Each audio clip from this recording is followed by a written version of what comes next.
InsyaAllah pada petang ni saya kesambung poin yang ke-12, perkara yang ke-12, muka surat 197, muka surat 197. Ahlus sunnah wal jamaah menetapkan sifat al-ulu, yakni ketinggian bagi Allah Subhanahu wa taala. Jadi tajuk yang kita akan bincang pada petang ini adalah berkait dengan satu kepercayaan kalangan Ahlus Sunnah wal Jamaah dari sudut berakidah bahawa Allah itu bersifat dengan al-ulu, yakni maha tinggi. Dari sudut ketinggian itu, sifat al-ulu merupakan salah satu dari sifat-sifat zatiyah, sifat yang berkait dengan zat Allah. Dia panggil sifat zat, yang mana bila sebut sifat zat, mana tinggi itu sentiasa adalah, dia tidak akan terpisah daripada Allah Subhanahu wa taala. Itu maksudnya. Sifat Allah ini, yakni al-ulu, maha tinggi, sebagaimana sifat Allah lainnya diterima dengan penuh keimanan dan pembenaran oleh Ahlus Sunnah wal Jamaah. Mana diterima itu secara iman. Kita kena ingat satu perkara, dalam bab iman kepada Allah ni bukan semua perkara, ya? Bukan semua perkara yang kita boleh faham, tapi kita terima saja. Selepas ni kita akan ada berkenaan dengan hadis Nabi tentang kaki Allah, pandangan Ibnu Abbas. Banyaklah, Tuhan ada sak, ada betis. Hak tu bila sabit dasar pada riwayat yang sahih, kita terima. Kita nak kaifiat, nak perihalkan betis Allah itu, tak ada seorang pun ulama berani bercakap lebih daripada sekadar menyabitkan. Allah ada, dia kata ada. Sebab tu saya ulang acak kali, dalam bab kita kata berkait dengan zat Allah, berkait dengan sifat Allah ni, kita hanya sabitkan yang sabit berdasarkan kepada Quran dan hadis. Mana kita akan bercakap tentang Allah dari sudut zat Allah, sifat Allah, ataupun perkara yang berkait dengan Allah ni dengan kadar ataupun sekadar yang Allah sebut tentang diri dia, tak lebih daripada itu. Tak ada ahli sunnah kata Allah ada hidung. Wajah tu adalah wa yabqa wajhu rabbika, dan kekalah wajah Tuhan kau. Wajah tu ialah, adalah ulama khalah kata wajah tu maknanya kebesaran Tuhan, kekuasaan Allah, macam-macam lah, tak apalah. Tapi ulama-ulama salaf kebanyakannya mereka akan kata wajah-wajah lah. Bagaimana wajah Allah tu kita tak tahu, tapi tak ada seorang tak jumpa dalam kitab. Kalau ada, memang ulama akan kata sesak lah. Bila ada wajah mesti ada hidung. Orang tak panggil wajah tak ada hidung. Orang tak panggil wajah tak ada mata. Wajah-wajah ni muka lah kalau terima bahasa Melayu. Padahal dalam penggunaan bahasa Melayu kata muka ni banyak. Muka pitu tak ada hidung, muka kuala tak ada hidung, tak ada mata, tapi orang panggil muka semacam tu. Jadi kalimah muka tu sendiri dalam penggunaan bahasa Melayu pun dia mengikut tempat kita guna. Kalau guna pada pintu, orang faham ni maksud muka pintu, muka tangga. Bahasa jenis budak tak ada muka. Tu berat tu. Bahasa tak, lagu mata boleh nak faham kita budak manusia tu, budak tak ada muka. Tu ayalah kita kata tu kiasa dah, kita tak apalah, kuku mana pun gitu. Jadi perenggan yang pertama sebenarnya diperjelaskan bahawa ahli sunnah ni bila Allah sebut tentang diri dia gitulah kita faham. Tak apa, kita baca dulu, lepas ni saya bagi penjelasan. Baik, sifat Allah Azza wa Jal ataupun sifat Allah Subhanahu wa taala ini ditunjukkan oleh sama'. Sama' ni mana kita dengar Quran sebut dah, hadis sebut. Setakat tu saja kita akan sebut. Kita tak akan sebut lebih daripada itu. Itu ahli sunnah. Ni kena ingatlah, saya sebut ni sebab kitab ni kitab salafi ni. Kitab ulama salah dulu zaman sahabat. Lepas ni dia ada beberapa contoh dia kemukakan. Masalah khalah dia nak takwil gini-gini tu, bagi saya terima sebagai salah satu kaedah dalam pengajian usuluddin. Saya terima. Cuma bila saya mengajar, saya tak guna kaedah tu. Sebab kita lebih suka kaedah yang Nabi terangkan kepada sahabat. Begitu saja. Tak perlu mikir banyak tu. Percaya saja. Tak perlu duk bincang panjang. Kita kata taklih lagi tu, taklih mana sahabat tu jamin syurga. Hak Nabi sebut tu tadi dia percaya, tapi hidup dia sanggup segala-gala untuk agama. Jadi mana sepatut kena tekan? Tu. Jadi di mana Nabi tekan terhadap sahabat? Sahabat jadi tinggi ketemu keduk ke sahabat, dia iktiraf dalam Al-Quran. Kau dia tu mahimna tentang ilmu hak ni boleh bahas. Tangan dia makna gini. Tak ada sahabat kecak tu. Dia tak bincang tu. Dia bincang benda lain. Dari sudut mana? Ibadat. Bagaimana kita nak berqiyamullah pada waktu malam, bukan pada bulan Ramadan saja. Hak tu boleh buat, kita buat ke tidak? Lepas hak tu, lepas tu bincang kita kata hak sepatut bincang. Lepas ni kita tengok bagaimana Ibnu Abbas. Kita kata siapa dia, tok guru dia, boleh siapa orang ambil kata-kata dia. Ibnu Abbas ni ngaji dengan siapa? Direct dengan Nabi. Nabi ajar lagu mana? Tapi kata-kata dia tu diambil dalam menafsirkan ayat Al-Quran. Selepas ni ada beberapa contoh. Jadi sifat Allah Subhanahu Wa Taala ditunjukkan oleh sama'. Sama' ni maknanya sekadar yang kita dengar melalui Quran dan hadis. Itu makna sama'. Mana jangan kecek lebih daripada tu.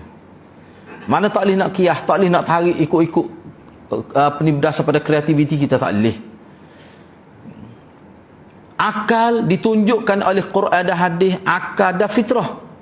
Telah mutawatir dalil-dalil yang bersumber dari Al-Quran dan As-Sunnah tentang penetapan ketinggian Allah di atas seluruh makhluk. Allah ni maha tinggi daripada makhluk dia. Tak ada yang boleh mengatasi darjat ulu Allah itu. Tingginya Allah itu. Antara dalil Al-Quran dan As-Sunnah tentang sifat Al-Ulu, maha tinggi Allah itu, misalnya dalam suratul Mulk yang biasa dibaca, ayat 16, A'amintum man fis sama' an yakhsifa bikumul ard fa idza hiya tamur. Sudah merasa amankah kamu bahawa man fis sama', man itu sesiapa, asal makna bahasa Arab, tapi di sini maknanya dia, orang yang ataupun zat yang berada di langit, yakni Allah lah. Sebab tu dia buat huruf besar di tu, itu isyarat pada bahawa dia yang di langit, sebut di langit. Man fis sama' tu, kalau dalam tafsir semua kata man fis sama' tu mana Allah di langit. Allah berada di langit, Allah di langit. Dia ada orang kata tak boleh kita kata Allah berada di langit. Lepas tu nak kata ke dia? Nak terjemah dia? Nak terjemah dia? Tak boleh nak kata Allah berada di langit, itu bertempat. Kita akan bincang lepas ni. Dia jadi pening sebab dia menetapkan satu kenyataan. Allah tidak bertempat. Bila disebut Allah tidak bertempat, itu bermula masalah. Sedangkan cara Quran tak guna gitu. Memang tak ada. Allah Subhanahu Wa Taala melalui Al-Quran dan Nabi melalui hadis, bila dia bincang tentang Tuhan, tak ada dia guna istilah Allah tidak bertempat. Tak ada istilah tu. Tu. Sebab tu dalam Quran kita disebut Allah di langit. Dalam hadis pun begitu juga. Lepas ni ada dalil daripada hadis, Nabi pergi Isra' ke Sidratul Muntaha, bertemu dengan Allah atas lagi daripada kita kata Arash itu, atas lagi daripada Sidratul Muntaha. Allah turun ke langit dunia. Tu istilah, tu perkataan-perkataan. Jadi bagi orang yang dia menetapkan, dia buat sebagai satu formula dalam usuluddin, dah hak ni dianggap sebagai akidah, Allah tidak bertempat. Dia kata Allah wujud tidak bertempat, kan? Ada dalam FB seorang ustaz tu, dia punya kepala FB dia tu, mula-mula ahli sunnah, Allah wujud tidak bertempat. Dia buat kenyataan gitu. Dia akan jadi pening dengan istilah dia tu. Bila awak kata Allah di langit, mana Allah, awak menetapkan Allah itu bertempat. Dia jadi timbul masalah. Wujud, bila sebut wujud itu sendiri boleh guna ke tidak pada makhluk? Boleh. Awak ni wujud ke tidak wujud? Allah wujud, tak boleh tu sopa tu. Apa tu nak kecek lagu mana? Dia kata wujud Allah, sopa tangan Allah tak sopa tangan kita, pelik apa? Kalau wujud mendengar, kita juga mendengar, tapi pendengar kita tak sama. Tak sama tu bincang, mana terbatas pendengar kita. Iyalah, tapi mendengar juga. Cuma bila kata kepada Allah, ni ulu tinggi tu mana tak serupa dengan kita. Mudah ya sebenarnya cara akidah Nabi ajar ni, sebab tu dia tidak sakit kepala. Orang cerdik pun boleh faham, orang hak tak berapa cerdik boleh faham. Mudah. Sebab tu sahabat dia tidak pening dalam bab ni, dia jelas. Kita bincang ke mana-mana pun hadirat, kata kunci dia laisa kamitsli syai', dia pergi situ. Kalau tidak pergi situ, jadi sesatlah. Sebab tu kalau kita tengok cara Quran, dia guna bahasa tu kadang-kadang nampak serupa manusia. Ada betih, ada kaki, ada tangan, ada muka. Setakat tu ya, tidak lebih kata ada tekuk, tak ada, tak sebut. Sekadar tu. Nampak macam manusia? Tidak. Semua tak adil lah. Ada, mendengar, melihat. Ada semua tu pada makhluk tu. Perkataan tu ada. Boleh digunakan pada manusia. Tapi bila guna kepada Allah, dia lain. Mutlak. Kita ada kuasa. Allah pada kuasa, tapi kuasa kita terbatas. Kuasa Allah mutlak. Tapi kalimah kuasa lah juga. Apa jadi payah bila gibak tangan tu? Tangan Allah. Tangan kita, serupa kau. Kalau kata serupa, memang sesat lah awaknya. Itu masalah sekarang ni, sebab dia telah buat satu kaedah. Kaedah tu tidak menepati Quran dan hadis. Tu jadi pening. Tu. Tak apalah selepas ni, tapi mana kita dalam bab ni kita kena berlapis dada lah. Walaupun kita belajar kitab ni dia tidak ikut cara Asy'ariyah lah. Dia tidak ikut, tapi kita terimalah. Sebab tu saya suka kalau kita boleh belajar juga Asy'ariyah tu. Cari guru-guru ni, kena cari guru hak molek lah. Jangan cari guru hak separuh gila tu. Tak boleh kalau cari hak tu naik lah ngaji. Jangan cari guru hak betul-betul molek, dia iktiraf. Ramah hak guru ni hak boleh kedua-dua aliran, lebih pada tu. Orang lah ni duk ngaji tauhid dari sudut sains, boleh menyabitkan kehebatan Allah dari sudut sains. Ramai mana orang masuk Islam kerana tu. Kita duk sibuk benda hak ni tak selesai lagi. Tu kita tak say tu. Sebab tu kita ni sudut baik dia apa dia? Mudah. Dan inilah sebenarnya bagi saya lah, sebab kita belajar usuluddin melalui Bukhari dan sebagainya, inilah cara dia. Mudah, tak ada pelik apa. Cuba kita tengok. Ni tengok cara Quran. Cara Quran lah terbaiknya. Kalau kita nak hurah lebih-lebih sehingga terkeluar daripada cara Quran, dia jadi pening lah. Tu ya sebenarnya. Cuba kita tengok di sini. Di antara dalil dari Al-Quran dan As-Sunnah tentang sifat al-ulu adalah, misalnya Allah kata tadi, apakah kamu berasa aman, kamu berasa selamat, bahawa dia Allah, kita boleh terjemah tu, bahawa dia yakni Allah yang di langit tidak akan membuat kamu ditelan bumi ketika tiba-tiba ia bergoncang. Bila berlaku gempa bumi, tak terfikirkah kamu ni akan tenggelam, bumi ni terbelah? Tuhan yang di langit tu, man fis sama, boleh buat gitu. Tak rasa takut kah? Mesti kita rasa takut. Sebab tu manusia bila takut, lagu mana dia buat? Dia angkat tangan, dia lenggak, orang panggil lenggak, mendengar mendongak ke atas. Apa? Hal tu kita bincang sebenarnya dari sudut fitrah. Tak ada orang doa tutup gitu. Ada? Tak ada. Bila doa dia akak. Orang kafir pun gitu juga. Orang kafir pun bila dia dalam keadaan cemas kan, dia akak kepala ke langit juga. Minta dengan siapa? Minta dengan Tuhan. Hak fitrah dia boleh terima tu. Hak sesuai dengan fitrah dia. Selepas ni dia ada bincang bab ni. Itu yang pertama. Yang kedua, firman Allah lagi dalam surah An-Nahl ayat 50. Yakhafuna rabbahum min fawqihim wa yaf'aluna ma yu'marun. Mereka takut pada Tuhan yang berkuasa di atas mereka dan melaksanakan apa yang diperintahkan kepada Tuhan daripada atas mereka. Mana ada sabit arah pada Allah itu? Atas bawah Allah turun. Bila turun ni daripada atas ke bawah lah. Tu kita faham turun. Tapi Allah turun macam mana? Tak ada seorang pun ulama sebut tu. Ulama tak berani nak kata. Tapi dah dia kata turun. Kalimah turun, kalimah yang kita guna seharian itu. Kalau kita tengok turun, tak kata reti turun lagu mana. Turun daripada atas ke bawah lah. Allah lemus ngerti. Sakit perut ngaji dengan anak murid bodoh selajuk ni. Rupanya sedap sebut bodoh ni. Patut orang ada minat sangat kalimah tu pun. No. Pertama kalau Kelantan sebut dia bunyi bolak getar tu, no. Tapi tak sewak nego lah bagi-bagi lagu tu ada. Kalau dia ajar jadi terbaik, kau tua kau jadi. Tak usah terbaik lah. Tapi sebut tu memang sedap. Hamba rasa dia gitu. Tapi kita tak biasa kita jadi macam rasa bersalah kalau sebut gitu dah. Tak sahajalah. Ada jadi terbiak nak buat bahaya. Tak dia pakai tak mikir tu bik tu. Bahaya. Sebab tu tak salah. Tapi kukuk mana kalau jenis ada anak murid gitu, payahlah nak catch. Yalah sebab tu ada cerita Ibn Taymiyah tu. Ibn Taymiyah ada cerita bab turun ni. Dia mengajar biasa, dia mengajar ulama, dia mengajar. Jadi ada anak murid ni memang ulama sebut anak murid ni memang anak murid yang bermasalah lah. Dia pergi pun kerana nak test guru, kerana dia nak menjatuhkan guru, dia nak fitnah dalam halaqah itu.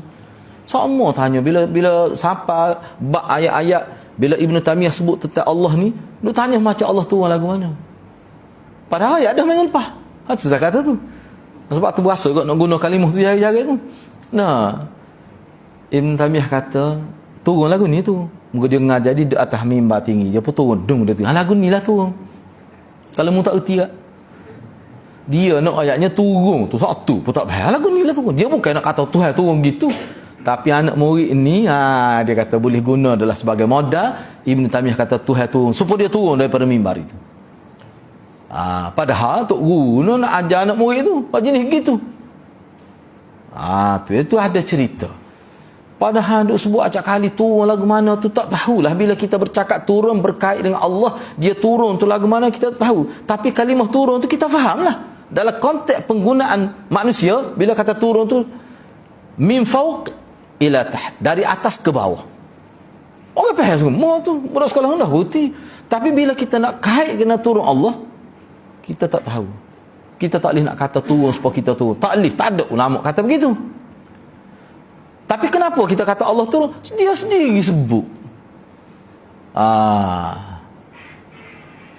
Sebab tu kita tak kata Tuhan turun dengan cara terbang.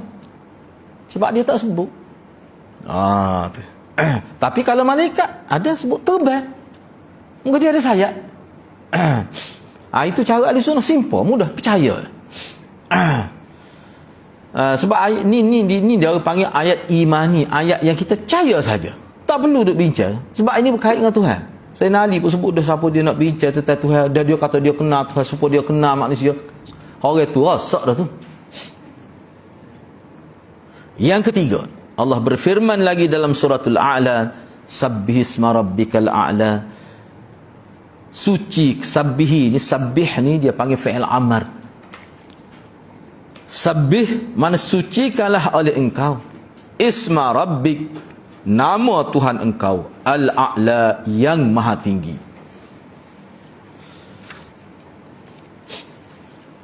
Allah berfirman dalam surah Al-Fatir ayat 10, Man kana yuridul izzah falillahil izzatu jami'a ilaihi yas'adul kalimut tayyib wal 'amalus salihu yarfa'uh walladzina yamkuruna as-sayyi'at lahum 'adzabun syadid wa makru ulaika huwa yabur.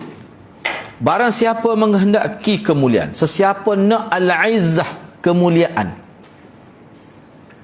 maka dia kena sedar kemuliaan itu semuanya milik Allah. Dia kena sedar tu.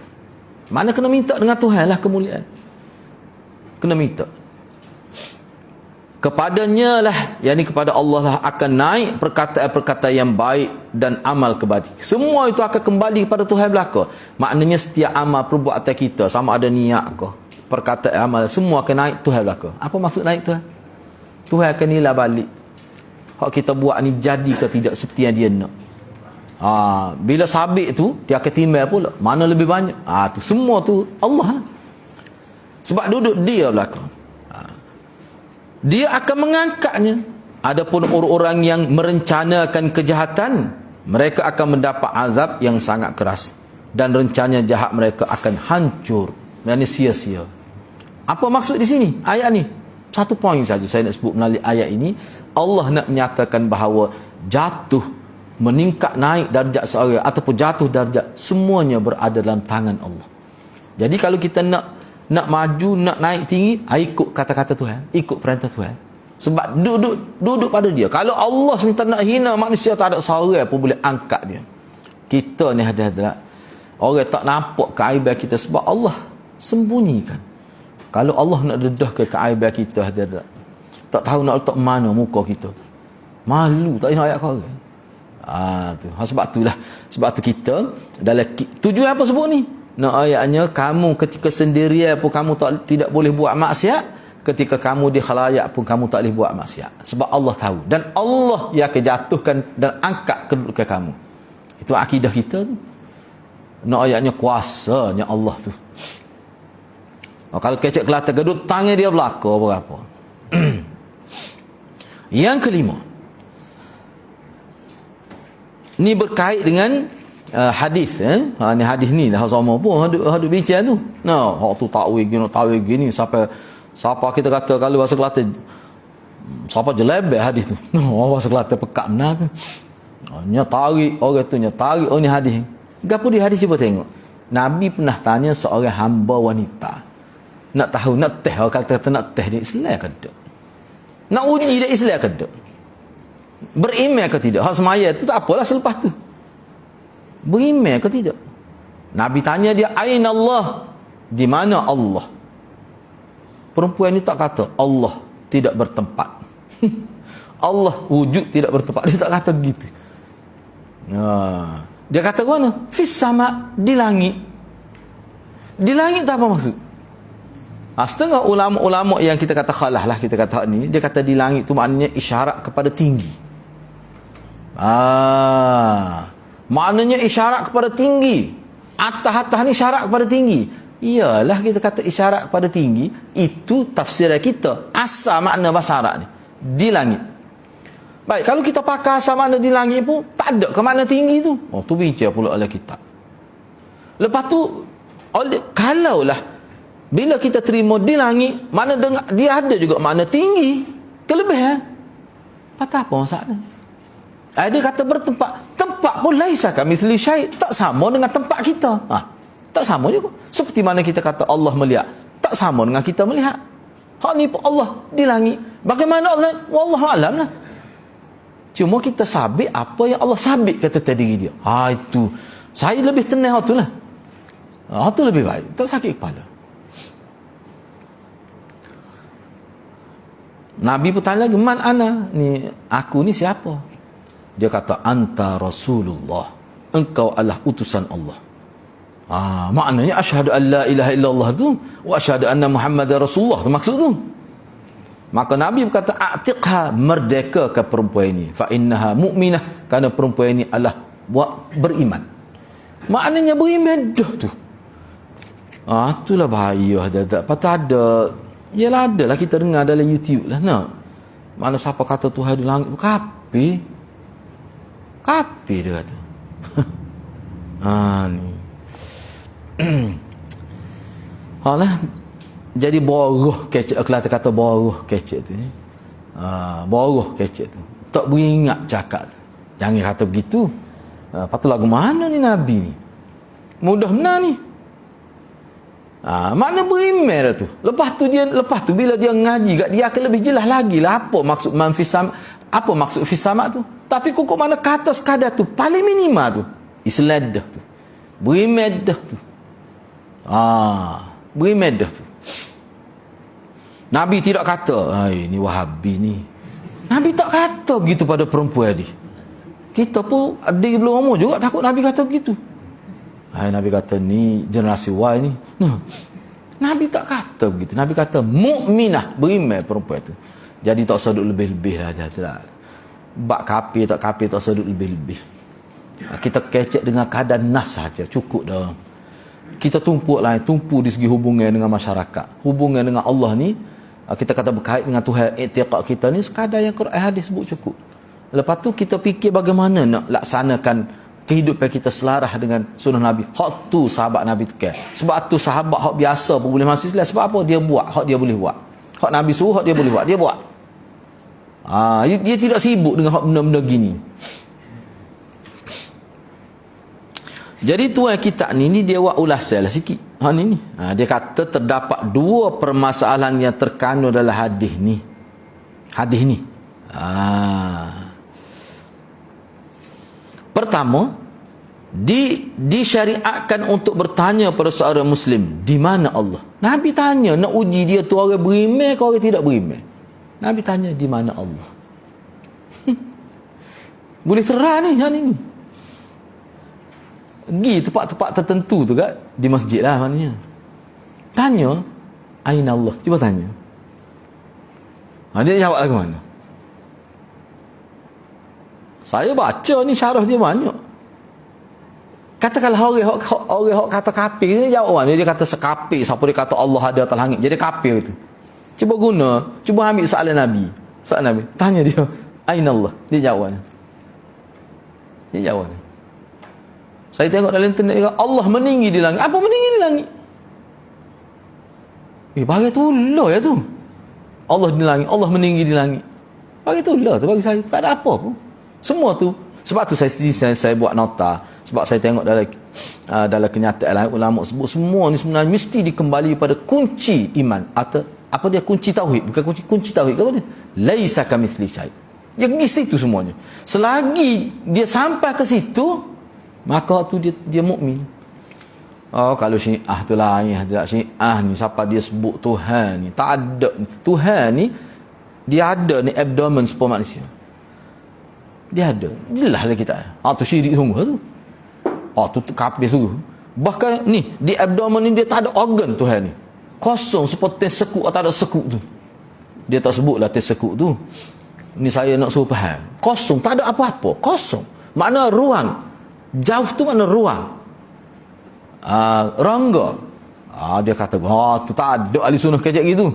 Kalau ada gitu, memang disenarai hitam ke selalu tu. Di mana Allah? Boleh kita tanya, di mana Allah? Ada setengah tu dalam kitab dia kata, Allah tidak bertempat, tapi berada di mana-mana. Berada di mana-mana tu bertempat lah tu. Kok dia orang gitu? Hak tu jadi ada pokok nak marah kau ni cerita-cerita ni cerita ni tok guru cerita. Bila tanya dia tu ada apa pasal Allah tidak bertempat. Tapi Allah berada di mana-mana. Berada di mana-mana tak apa maksud? Boleh lah kalau kita kata Allah berada dalam makhluk tandas tu. Ada orang tanya gitu. Dia kata tak boleh tak berada. Dah berada di mana-mana. Berada di mana-mana ni Allah tak guna untuk Quran. Quran tak guna untuk Allah. Kalau Allah ni ihatah tu bukan bermakna Allah berada di mana-mana. Ilmu Allah meliputi, itu makna ihatah. Quran tak guna gitu. Ini yang Quran guna kita baca tadi. Tak ada, tak jumpa cari dalam Quran ke dalam hadis istilah kepada Allah tidak bertempat. Walaupun kita tak apa salah kalau guna. Kalau guna tu dia jadi bercanggah ke Quran. Nak tafsir Quran jadi payah. Nak hurah hadis jadi payah. Apa dia sah kat situ? Sebab istilah tu tidak digunakan. Mana laras bahasa itu bukan laras bahasa tauhid yang digunakan kepada Allah oleh Quran dan hadis. Cuba tengok ni di mana Allah. Boleh kata. Perempuan itu kata fis sama. Nabi kata beriman dah. Lepas tu aku ni siapa? Rasulullah. Bebas ke dia. Dia telah beriman. Tu. Mana kalau nak urus dia selepas ni, urus dia bagaimana nak solat, nak ajar dia. Tu urus dia selepas ni. Sesat dah, bab tu cukup dah. Kedua, jawapan yang ditanya adalah dia jawapan dia ke dia? Fis sama. Di langit. Di langit apa beza dengan di atas langit? Cuba ya. Sebab ada saya dengar tu dia kata tak boleh kita kena kata di langit. Jangan kita kata di atas langit. Berat juga lah gitu.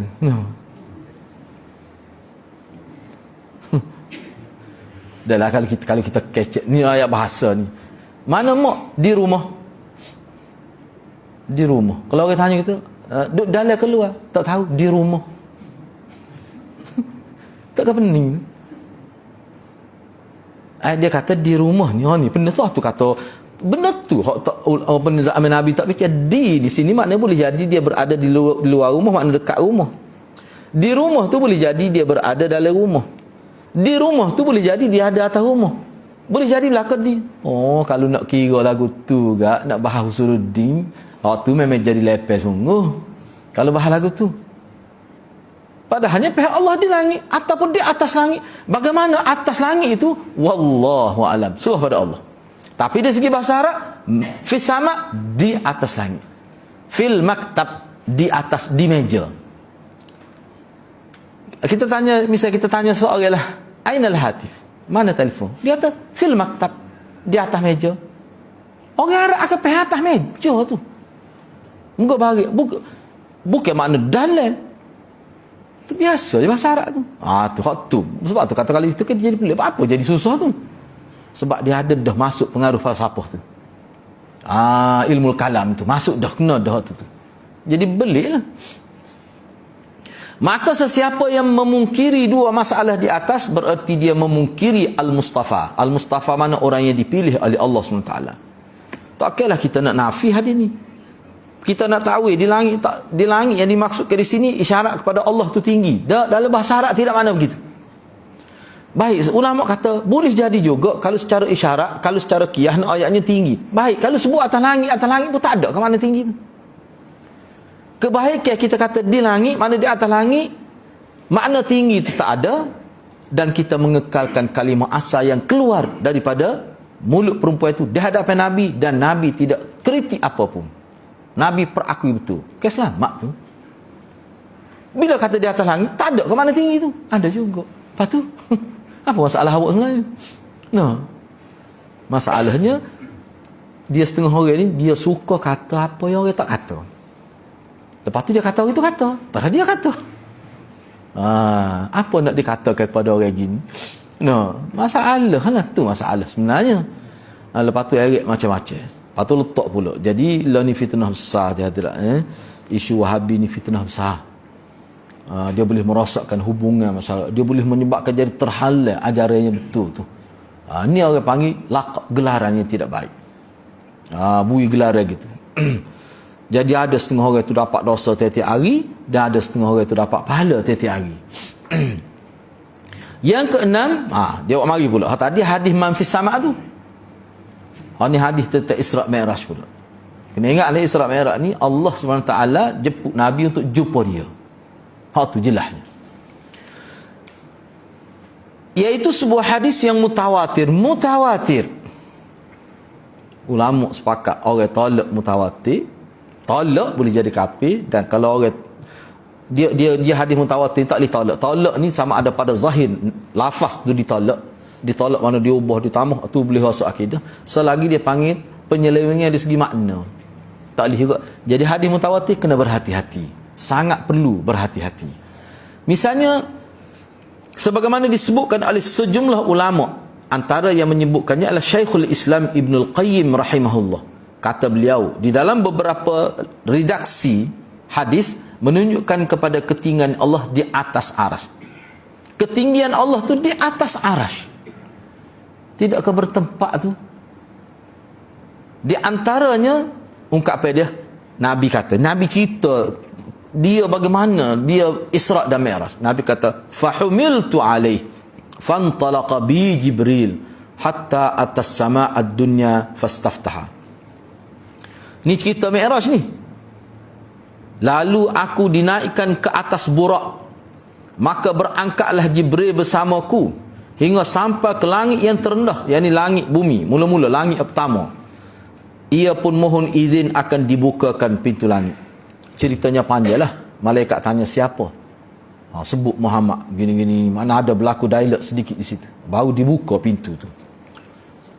Kemudian naiknya Nabi SAW hingga melepasi langit ketujuh, dan berakhir destinasi Nabi itu di sisi Tuhannya Allah lah. Maknanya disebut tepat tu, langit pertama lah, semua tu tepat lah ke tu, sampai kepada akhir sekali malaikat tak boleh sampai tempat tu.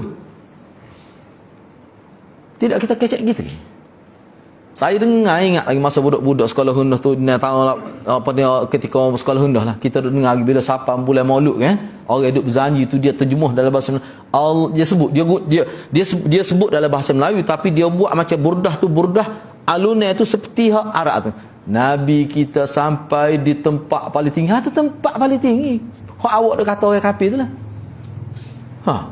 Tempat paling tinggi Jibril, tepat dia sebut. Sebab tu benar-benar gini sebenarnya. Kalau dia tidak dicemari oleh pahaman tu, ilmu kalam tu sebenarnya, duduk awal-awal lagi letak kaedah Tuhan tidak bertempat, tu ya jadi masalah tu. Sebab tu ulama kata tempat dia benda yang kita kata dia subjektif lah kita kata. Bumi ni kan bulat. Langit bagi dia di atas. Bagi orang ni langit tu duduk bawah lah. Nisbah pada orang atas. Jadi orang panggil langit tu mana sebenarnya? Moga dia bumi ni bulat, langit pun dia melingkungi bumi. Jadi orang duduk sini kata hak ni lah atas, hak ni kata hak ni lah atas. Tapi kalau kita tengok hak ni nampak bawah. Benda ni sebi. Benda bagai-bagai lagu tu dia orang tidak balas lagu tu.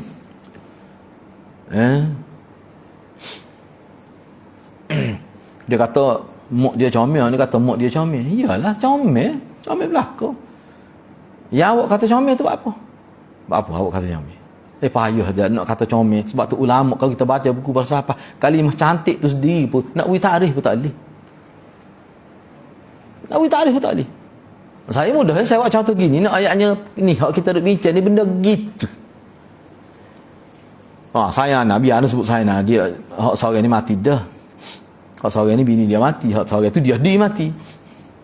Dua ni tak serupa. Guru kita lah ke sekelas ngaji. Hak ni kata dia nak cari perempuan gemuk. Dia tengok perempuan gemuk. Kalau kita kecek nakal kat titik air mulut tengok perempuan gemuk. Ada jenis orang lagu tu. Pok kita tak ada seorang rambut gitu. Kalau witawaran nak cari ratu kerengga, dia ni ratu gajah dia ni. Memang dia cari gemuk sungguh. Memang gemuk.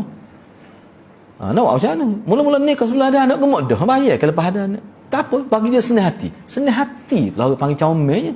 Jadi bagi dia tu comel, kita tengok tak comel, tapi bagi dia comel. Jadi comel ni apa takrifnya? Hak seorang lagi pula nak cari comel seperti ratu. Bila nak nikah tunjuk gambar kanan, kata comel semua. Jumpa mu cari. Lama nak cari dia. Moga dia rendah, nak jadi askar tak boleh, tak cukup eci. Tapi tu habui dia. Tapi dia ada ujian. Kita memperingatkan nak nikah ni jangan letak ke benda, jangan letak tu fasfat bidzatid. Memang Nabi sebut tungkahul mar'ah bi arba' li jamaliha li nasabiha li maliha li diniha fasfat bidzatid. Kan Nabi kata perempuan ni biasa dikahwin ni 4 faktor ni. Setengah itu dia tumpu kepada comel. Setengah tu tumpu kepada kita kata keturunan. Setengah tu tumpu pada dia ni ada harta. Setengah tu tumpu pada agama. Nabi kata hak lain-lain itu tidak sepenting hak yang keempat tu. Agama. Nabi kata fasfat bidzatid. Kamu tumpu pada yang agama, cari yang agama. Kalau kebetulan comel, anak bosu pula tambah salah orang Melayu, anak bosu. Orang Melayu anak bosu ni main cari dah. Tambah lagi. Tak apa nak tambah hak tu bonus saja. Tapi fasfat bidzatid kena cari hak ada agama, taribat yadak. Kamu akan tak menyesal. Kamu tak akan menyesal. Lah hadirat. Ni saya nak contoh biar moga dia meninggal dah kita sebut secara umum.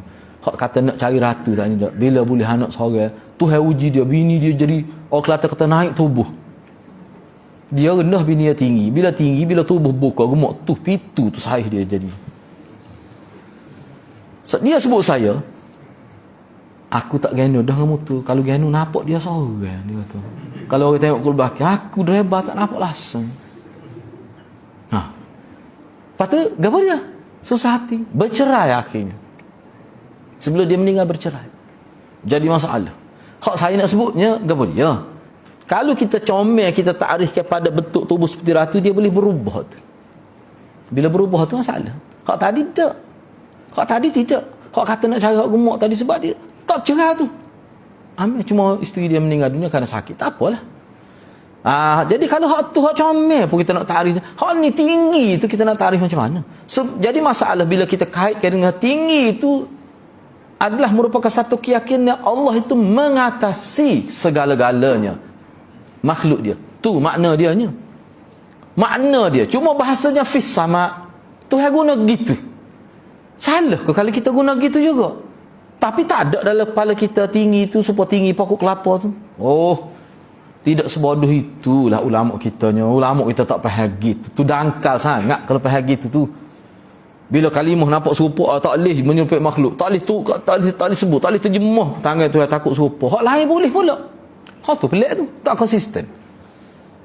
Sebab itulah di sini kita nak sebutnya bahawa tak apalah. Saya sebut tu bukan kita nak tolak kita, bukan makna kita tak iktiraf cara tu. Jangan silap faham. Jangan kita kata Asy'ariyah ni tidak Islam, tidak ahli sunnah, bahaya tu. Mana ulama kita beribu ulama kita yang ikut metod Asy'ariyah tu. Tapi ulama-ulama, orang ulama betul ni, ulama akhirat, ulama yang tinggi kedudukan minda akal dia ni, dia tidak kata kepada orang kafir hak tak ikut kaedah dia tu. Dia isu paling besar ni hadirat. Asy'ariyah ni dianggap sebagai akidah, bukan metod. Tu hak paling besar. Bukan satu metodologi. Dia anggap itu akidah. Formula matematik tu dia anggap matematik. Tidak formula. Jadi tak boleh guna formula lain. Tu bahaya tu. Dia anggap jalan nak pergi kota baru, jalan nak pergi kota baru, jalan tu dia anggap kota baru dah. Payah ke tak tu? Ambo tak apa payah tu. Jadi bila kita ada jalan, tak boleh sebab jalan ni kota baru dah. Tak boleh nak guna jalan lain sebab jalan ni akidah dah. Tak sakit kepala tu. Tu je sakit kepala tu. Nak buat hak tu hadirnya kekeh doktor tu. Sakit tayar ni. Tu ya sebenarnya masalah bukan apa pun. Sebab tu bagi saya kalau dia nak kata ikut dia lah. Kita kena faham tu. Kalau tidak dia akan jadi menuduh jari saling mengkafirkan, tuduh menuduh. Hak tu tidak sihat tu sebenarnya. Tak usah lah dia. Kita mengaji. Cuba kita tengok ni. Tak lebih daripada ayat Quran perbincangan ni. Tu ya sebenarnya. Cuba kita kata duduk bukan nak kata banyak mana jalan. Kalau kaji buat pula flyover lepas ni, atas pada pula. Tak boleh atas. Sebab kata baru duduk bawah. Lah berat. Aku sakit berat lah gitu. Jalan tu nak sampai situ, pergi jalan mana pun asalkan jalan tu tidak melanggar syariat. Tiba-tiba awak kata jalan tu kata baru dah. Yang lagi kot lain tak ke siapa. Dia orang lain siapa tu? Tak siapa. Dia siapa mati syahid lah tu. Ada dia kata. Sebab tu dia dalam istilah popok degil. Kalau almarhum Pak Nilah, ayah ni Amal dulu, masa dia ngajar gini, dia kata ada ni popok degil. Dia tak sering iktiraf hak orang lain. Dia kata dia saja betul. Popok ni dia tengok terbang. Dia kata kambing tu. Kita kata mana boleh terbang kambing? Terbang pun dah kambing nak warna. Nak kira ke orang lagu ni? Tu contoh Pak Nilah tu. Ni Abdullah Arsyad. Ada jenis orang gitu. Orang lagu ni tak boleh nak berdebat ni. Kalau berdebat aku cara meh. Dia bukan lipat panel, dia lipat pengurusi tu. Tu lah memang gitu jenis gitulah rakyat aku ke mana pun dia kata dah terbang pun dah kambing nak buat macam mana nak kata mana. Kita kata terbang bukan jenis kambing. Dah ni kambing terbang. Nak kata apa? Tak nak kata apa? Kita kata hak tu jalan. Sebab tu zaman Nabi tak ada keadaan Asy'ariyah tak ada. Tapi hak tu ahli syurga dijamin. Kita hak ni tak jamin syurga. Dia bila tu cara tu ke? Lepas tu hu mari tu ke? Jadi gitulah. Tu yang jadi bahaya tu. Tu yang sebenarnya kalau kita cuba perhati balik. Sebab tu Amos sendirilah masa tu guru mengajar dia kata kalau kita belajar kedua-dua kita kenapa lah itu jalan kaedah. Sebab tu orang panggil metod Quran dalam menyabit kita. Quran ni metod untuk menyabit kita tauhid. Kita belajar Quran ni nak faham. Makna ini merupakan satu jalan untuk kita memahami Allah. Dan kita nak faham Quran 100%. Tak boleh sebab tu Nabi Allah hantar Rasul dia. Rasul ni lah yang menjadi mubayyin, mufassir pada Quran. Jadi hak sahabat tanya tu untuk kita tu sebenarnya. Sebab ni Nabi tanya perempuan tu, aina Allah? Perempuan tu jawab fisam. Untuk kita lah tu. Baik, seterusnya lah kita pergi. Yang ketujuh. Yang ketujuh. Jawapan Rasulullah kepada Dzul Khuwaisirah. Tak habis lagi tu tak. Kemudian naiknya Nabi SAW hingga melewati langit ketujuh tadi yang keenam dan berakhir pada sisi Tuhannya. Lalu didekatkan oleh Rabb kepadanya dan difardukan salat atasnya. Ni berlaku mana ni? Atas daripada langit yang ketujuh ni. Tempat malaikat pun tak boleh pergi. Tu dia tidak panggil tepat ke tu? Biarlah tak apa. Dia ta'wil lah macam-macam ta'wil. Tak apalah. Yang ketujuh, jawapan Rasulullah pada Dzul Khuwaisirah, ala ta'manuni wa ana aminum man fis sama'.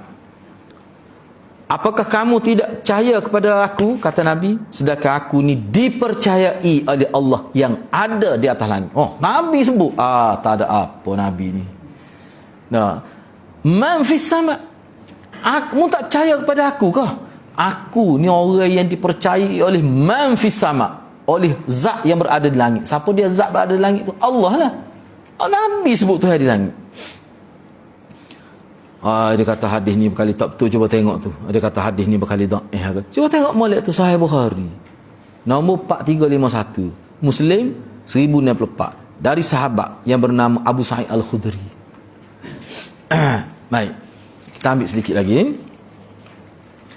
Ibn Abil Is rahimahullah berkata, dia kata ketinggian Allah di samping ditetapkan melalui Al-Quran dan As-Sunnah, ditetapkan pula melalui akal dan fitrah manusia.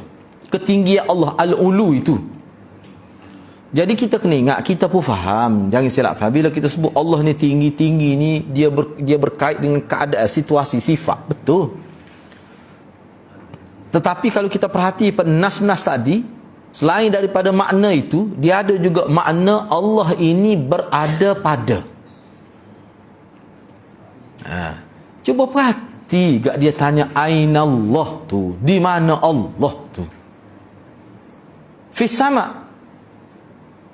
Allah adalah ketinggian. Boleh terima gitu. Soalannya di mana?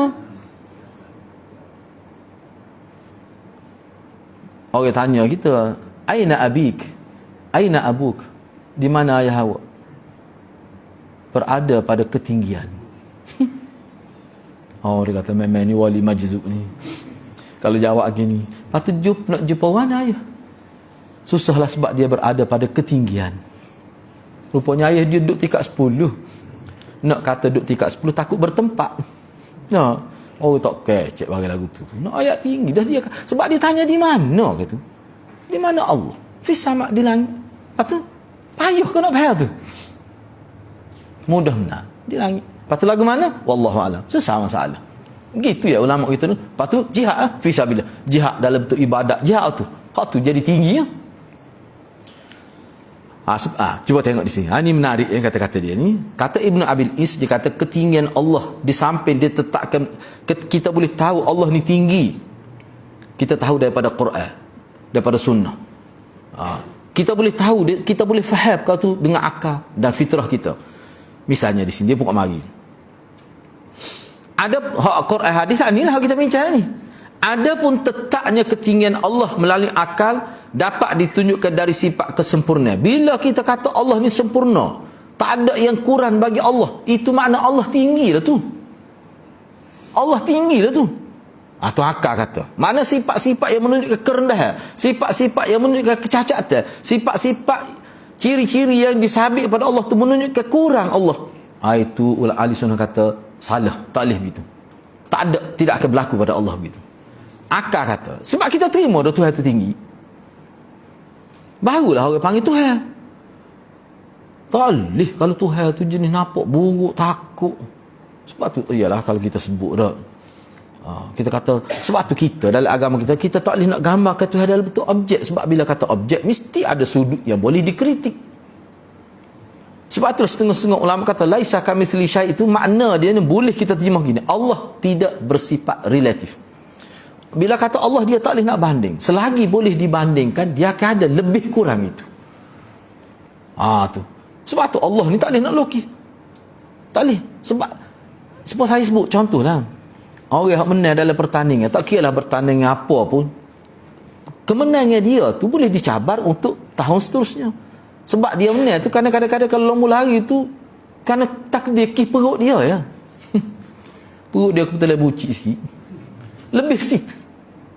Bila tengok dari video tu nampak gigi kerpas sikit perut dia. Kira menang dia. Tu ya. Berapa saat je tu. Menang dah. Juara tu. Orang panggil nombor 1 sekarang. Beza nombor 1, nombor 2 perut ya. Kita rakyat gitu mudah kan. Patut saya hati lah. Dia kata kita tak boleh nak sebut begitu dia tu. Gini lah mudahnya. Kita kata beza dia. Beza tu hanya 3 saat saja. Tu pun nak tutup payah, aku kena tengok dalam kamera pula tu. Tengok, baru diikhtiarkan. Beza mana? Kelajuan dia tu. Beza waktu tu. Jam itu. 3 saat ataupun 5 saat. Itu ya. Tahun depan hak nombor 2 pula menang. Sebab apa? Beza 5 saat juga. Tu, jangan orang panggil juara tu. Hak cantik pun begitu juga. Sini dia boleh markah main ni. Capu-capu semua boleh dia. Sikit menang ya. Sebab tu bila berubah sikit, sudah kalah lalu. Salah makan banyak sikit ya. Dia orang hak jenis jaga tu kan. Lepas makan timbal lalu. 4 kali sehari timbal. Naik sikit ya daripada hak mari sudah. Ni lalu dulu. Akak berat lah. Apa tu? Nak kekalkan, dia nak maintain tu.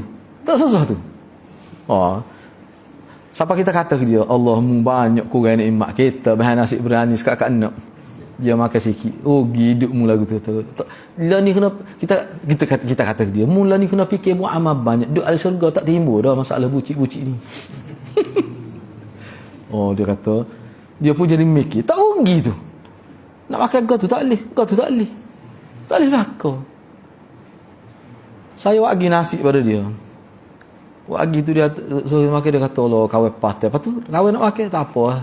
Kawin kita makan buat makan. Suruh kita buat klik pula nasi tu. Klik. Kata banyak ialah nikmatmu hidup atas dunia ni. Nak jaga ke dia tu? Nak jaga beberapa kilo saja tu. Okay? Nak nyanyi tu. Tak apalah tu dah. Jadi nak ayatnya saya nak sebut tadi di segi perbanding. Sebab orang dia kata hak comel ni gini. Dia kena jaga tu. Kita pun jadi Allah ni kenapa maksud saya nak sebutnya kenapa laisa kamitsli syai' tu kita tak boleh nak banding Allah. Sebab apa? Poin yang paling besarnya kalau boleh dibandingkan dia maknanya bukan mutlak. Comel dia tunduk. Maknanya boleh dibanding, maknanya boleh dicabar. Awak tinggi nisbah pada dia, tapi nisbah pada ni dia lebih tinggi pada awak. Tu bukan Allah kalau boleh buat gitu. Mudah saja. Baik, cuba kita tengok lagi di sini. Tu maknanya dari segi akal tu. Sedangkan tetapnya, sabitnya, tidak berkurangnya ketinggian Allah itu secara fitrah, maka kita perhatikanlah orang yang berdoa kepada Allah Azza wa Jalla pasti hatinya mengarah ke atas dan kedua tangannya terangkat ke langit. Dia buat begitu. Bahkan barangkali pandangannya juga orang berdoa apa doa gitu. Kalau kita perhatikan semua orang agama salah ke apabila doa dia akak gitu. Apa? Mana fitrah diterima bila kata Allah ni sifat dia tinggi. Bila tinggi ni dia isyarat ke atas. Memanglah gitu. Tapi kita orang Islam kita kena ingatlah bila sebut man fis sama' tu dia ada sekali dah tu dengan Tuhan duduk situ dengan ketinggian dia sekali dah tu. Cumanya beza kitanya terkawarnya akidah kita sebab tu dia kawal dengan ayat laisa kamitsli syai'. Duduk situ. Maksud kalau Tok Guru dia kata ayat laisa kamitsli duduk dia mana? Saik dia mana? Saik dianya walaupun nampak zahir bahasa nampak serupa kita Allah ada, kita pun ada, Allah boleh melihat kita. Tapi bezanya laisa kamitsli syai'. Tak boleh nak banding. Hak orang panggil mutlak tu makna tak boleh nak banding. Jelas tu ya. Sebab tu dia tidak rahak. Sebenarnya pengajian akidah ni hak jadi rahak, jadi rumit tu sebab kita menyusahkan. Perkara ini terjadi pada siapa saja, yang besar maupun yang kecil, orang yang berilmu maupun orang yang bodoh. Tu bukan saya kata, dia kata tu, maupun orang yang bodoh. Sampai-sampai di dalam sujud pun seorang mendapat kecenderungan hatinya ke arah itu. Ketika sujud bila kita itu teringat pada atas bila sebut nama Allah. Tu. Tidak seorang pun dapat memungkiri hal ini dengan mengatakan bahawa hatinya berpaling ke arah kiri dan kanan atau ke bawah. Bila kita nak mohon kepala, nak berdoa dalam keadaan susah, bila kita nak memanjatkan hajat kita kepada Allah, kita tidak paling kiri kanan, kita naik ke atas. Tu fitrah dia panggil. Tentang Allah Maha Tinggi, Allah berada di atas langit, dibuktikan dengan dalil-dalil dari Quran dan As-Sunnah, ijma' salafus salih, dan dapat dibuktikan dengan akal astagfirullah. Maknanya kenyataan bahawa Allah di langit yang mana bermaksud tinggi, Allah di langit, kita sabitkan itu maksudnya Allah tinggi. Kedua-dua tu disokong oleh Quran, disokong oleh hadis, disokong oleh akal yang waras, disokong oleh fitrah manusia. Pak tu apa tu? Kalau awak kata tidak begitu, tidak bertepat, tak boleh nak kata Allah di langit, mana sokongan Quran dia mengatakan begitu? Tu timbul ni perbincangan ulama lah disebut gitu. Baik, untuk seterusnya poin yang ke-13 kita bincang tentang arsyullah, arash Allah. Ni kita bincang minggu hadapan insya-Allah. Sebab dia arash ni pun parut juga ni. Istiwa adalah istiwa atas arash. Oh ni pun gagal juga ni. Tak habis-habis pakai hari ni lagi. Dia kalau kita perhatikan, kalau setengah-setengah bila dia bincang hak ni dia akan tubik nama Wahabi. Kita pun nak tahu jugalah apa kaitan dia, kita bincang dalam sesi akan datang lah. Apa jadi tubik nama kawan itu tu? Tak ada pasal-pasal. Boleh pahala kering-kering. Kawan itu jadi kita berhenti setakat itu dulu. Mudah-mudahan Allah SWT berkati kita semua. Aqulu qawli hadza wa astaghfirullahal azim li wa lakum. Wassalamualaikum warahmatullahi wabarakatuh.